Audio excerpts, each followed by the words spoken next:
5천만 원.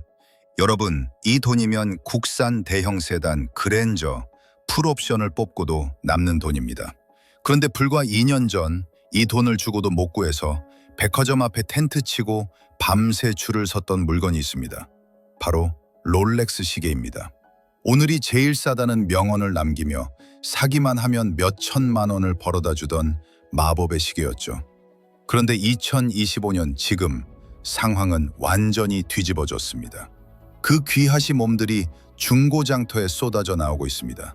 그것도 웃돈, 즉 피가 다 빠진 채로 말이죠. 5천만 원 하던 시계가 3천만 원이 됐는데도 아무도 안 사갑니다. 도대체 그 짧은 사이 시계 시장에는 무슨 일이 벌어진 걸까요?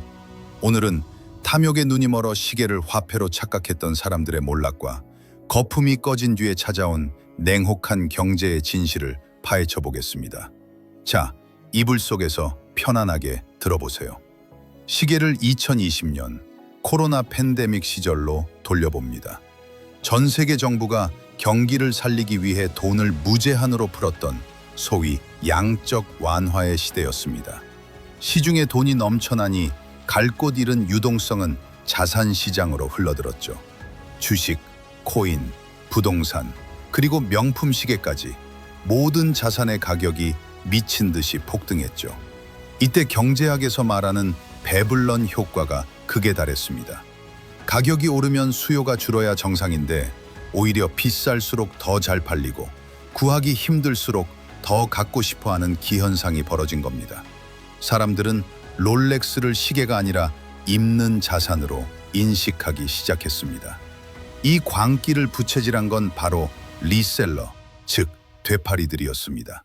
백화점에서 1,500만 원짜리 서브마리너를 사서 나오자마자 문 앞에서 2,500만 원에 팝니다. 하루아침에 1,000만 원을 버는 거죠. 이게 소문이 나자 너도 나도 오픈런에 뛰어들었습니다. 시계를 차려는 사람이 아니라 팔려는 사람들로 줄이 채워졌습니다. 수요와 공급의 균형이 완전히 무너진 공급 부족 상태. 이걸 노린 전문 업자들까지 가세하면서 롤렉스 가격은 천정부지로 치솟았습니다. 인기 모델인 데이토나는 매장가 2천만 원짜리가 리셀 시장에서 5천만 원, 6천만 원까지 거래됐습니다. 말 그대로 부르는 게 값인 매도자 우위 시장이었죠. 하지만 2022년 미국의 금리 인상과 함께 파티는 끝났습니다. 유동성 회수가 시작된 겁니다. 금리가 오르니 대출 이자가 무서워지고 사람들은 지갑을 닫기 시작했습니다.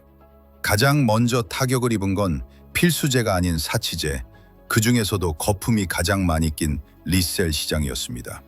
이때부터 시장의 분위기는 공포로 바뀝니다. 경제 용어로 패닉 셀링, 즉 공포에 질린 투매가 시작된 겁니다. 대출받아 시계를 사재기했던 영끌 리셀러들은 이자를 감당하지 못해 물건을 던지기 시작했습니다. 급추합니다. 피 500만 받고 넘깁니다. 안 팔립니다. 피 포기합니다. 정가에 드립니다. 그래도 안 팔립니다. 왜냐고요? 이미 사람들은 깨달았거든요. 아, 저건 1,000만 원짜리 시계가 아니라 5천만 원이라는 거품을 쓴 1,000만 원짜리였구나. 가치의 본질을 보게 된 겁니다. 지금 중고 명품 거래 앱이나 커뮤니티를 가보세요. 한때 성골했다며 자랑글이 올라오던 곳들이 이제는 물린 사람들의 통곡 소리로 가득합니다. 글로벌 시계 시세 추적 사이트 워치 차트에 따르면 롤렉스 중고 가격 지수는 고점 대비 30% 이상 폭락했습니다. 모델에 따라서는 반토막 난 것도 수두룩합니다. 그런데도 거래량은 바닥을 기고 있습니다. 경제학에서는 이를 유동성 함정과 비슷하게 볼 수 있습니다.